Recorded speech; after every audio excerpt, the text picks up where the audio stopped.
ચોમાસાને લઈને મોટા સમાચાર। જૂનમાં સામાન્યથી 25% ઓછો વરસાદ રહેશે। પ્રશાંત મહાસાગરમાં અલ નીનો સક્રિય છે, જેને કારણે ચોમાસામાં વિક્ષેપ આવી રહ્યો છે। ધીમી ગતિથી આગળ વધી રહ્યું છે ચોમાસું। ચોમાસાએ તેલંગાણા અને ઓડિશા કવર કરી લીધું।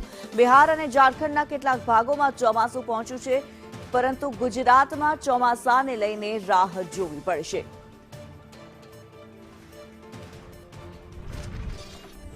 હવામાન નિષ્ણાત અંબાલાલ પટેલ અમારી સાથે લાઈવ જોડાયેલા છે। અંબાલાલજી, સ્વાગત આપનું સંદેશ ન્યૂઝમાં।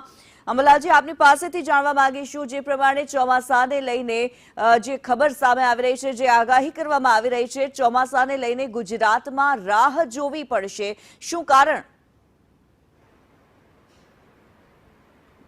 રાહ જોવાનું મુખ્ય કારણ એ છે કે આ વખતે કેટલાક પરિબળો નેગેટિવ છે। સામાન્ય રીતે અત્યારે પશ્ચિમ વિક્ષોભ ન આવવા જોઈએ, નીચલા લેવલના પશ્ચિમ વિક્ષોભ આવી રહ્યા છે।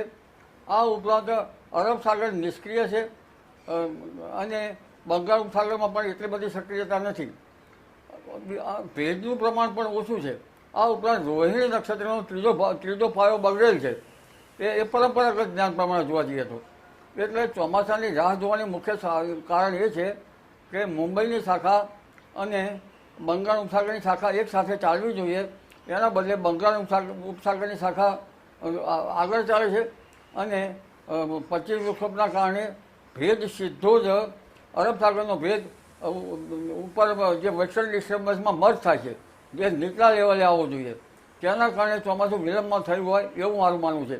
પણ જાણ્યા અજાણ્યા કેટલાક કારણો છે કે આ વેસ્ટર્ન ડિસ્ટર્બન્સ કેમ આવી રહ્યા છે। આ વેસ્ટર્ન ડિસ્ટર્બન્સ ત્યાંથી આવી રહ્યા છે મેરીલેન્ડ સીમાં અને આરબ કન્ટ્રીમાંથી। વળી આરબ કન્ટ્રીના સૂકા પવનો પણ હમણાં આવતા હતા, એટલે હમણાં જે અરબ સાગર છે એની સક્રિયતા ઓછી છે। જી, અને અંબાલાલજી, આપની પાસેથી જાણવા માંગીશું ચોમાસાની સ્થિતિ આ વર્ષે ગુજરાત માટે થઈને કેવી રહેશે, કેટલું પ્રમાણ રહેશે અને ક્યાં સુધીમાં ચોમાસું ગુજરાત પર આવી શકે છે? કોઈ ચોક્કસ તારીખ ખરી? ચોક્કસ તારીખ પ્રમાણે આપણે જોવા જઈએ તો આ વખતે પ્રશાંત મહાસાગરમાં નીનો 3.4 વિસ્તારમાં એક અલ નીનો નામનો દાનવ સરવળી ઉઠશે અને આ દાનવ ઓગસ્ટમાં લગભગ નિયત માત્રા કરતાં જ્યાંથી માપવામાં આવે છે પ્રશાંત મહાસાગરનું જે હવામાન એમાં 1.5 ડિગ્રી સેલ્સિયસ વધારે છે અને સપ્ટેમ્બરમાં તેની ઘાતક સ્થિતિ અનુભવાશે। જ્યારે સ્ટ્રોંગ અલ નીનો 1972માં બન્યો હતો ત્યારે 1972નું વર્ષ દુષ્કાળ જેવું હતું, પરંતુ આ વર્ષે લગભગ જોવા જઈએ તો એક પૂર્વ આફ્રિકામાં સોમાલિયા તરફનું હવામાન ગરમ રહે અને ઇન્ડોનેશિયાનું હવામાન ઠંડુ રહે તો આ સ્થિતિ સારી ગણાય। એટલે ઇન્ડિયન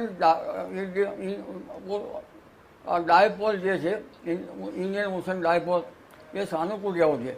પરંતુ આ વખતે ચોમાસું સારું આવવાનું એટલે મધ્યમ આવવાનું એક કારણ એ છે કે વાવાઝોડા ન થયા। મેજર જુલિયન ઓસિલેશન એક એટમોસ્ફિયરિક વેવ આવી નહીં, પરંતુ આ ચોમાસામાં એટમોસ્ફિયરિક વેવ આવવાની શક્યતા છે। લગભગ જુલાઈ માસમાં એટમોસ્ફિયરિક વેવ આવવાની શક્યતા રહે છે। આ ઉપરાંત આફ્રિકા તરફ પણ એક થોડાક સમય માટે એટમોસ્ફિયરિક વેવ આવવાની શક્યતા છે। પુનઃ પાછી પ્રશાંત મહાસાગરમાં જશે। તેનો 7મો 8મો ફેઝ પ્રશાંત મહાસાગરમાં છે। 2 થી 4 ફેઝમાં જો એ એટમોસ્ફિયરિક વેવ ભારત તરફ આવે તો ભારતનું ચોમાસું સારું રહે, એટલે ભારતમાં વેવ આવવાની શક્યતા છે। પરંતુ એમાં આ લગભગ જે અલ નીનો છે એ અલ નીનો એમાં પણ ભળવાની શક્યતા છે। આ ઉપરાંત જેટ ધારા જે છે એ પૂર્વીય દક્ષિણાવર્તી છે અને Indian inner tropical conversion zone પણ હજુ યથાસ્થિતિમાં છે, નીચે છે, એટલે ગંગા જમનાના મેદાનો તપતા નથી। એટલે કેટલાક કારણસર આ વખતે આ ચોમાસું નબળું છે, તેમાં અલ નીનો છે, પણ આ ચોમાસું હવે ધીરે ધીરે સબળ થશે। પરંપરાગત જ્ઞાન પ્રમાણે રોહિણીના ત્રીજો ચરણ બગડ્યું છે, એટલે વાયુ ફૂંકાશે અને આ વાયુ ધીરે ધીરે શાંત થશે।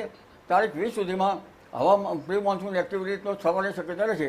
17-18માં અણધાર્યો કેટલાક ભાગમાં પ્રી મોન્સૂન એક્ટિવિટીનો વરસાદ થવાની શક્યતા રહે છે, પરંતુ પવનની ગતિ વધારે છે અને આ પવનની ગતિ એવી રહે છે કે જાણે કાચા મકાના સાપડા ઉડી જાય. એટલે જનધને વીજ પોલના નીચે ઊભું રહેવું સારું નહીં, નબળા ઝાડના મૂળિયા જોડે ઊભું રહેવું સારું નહીં. એટલે હવે આ પવનની ગતિના કારણે મુખ્યત્વે ચોમાસું વિલંબમાં થઈ રહ્યું છે. જી પવનની ગતિ ધીરે ધીરે ઓછી થશે. જી જી ધન્યવાદ અંબાલાલજી, આપ અમારી સાથે જોડાયા.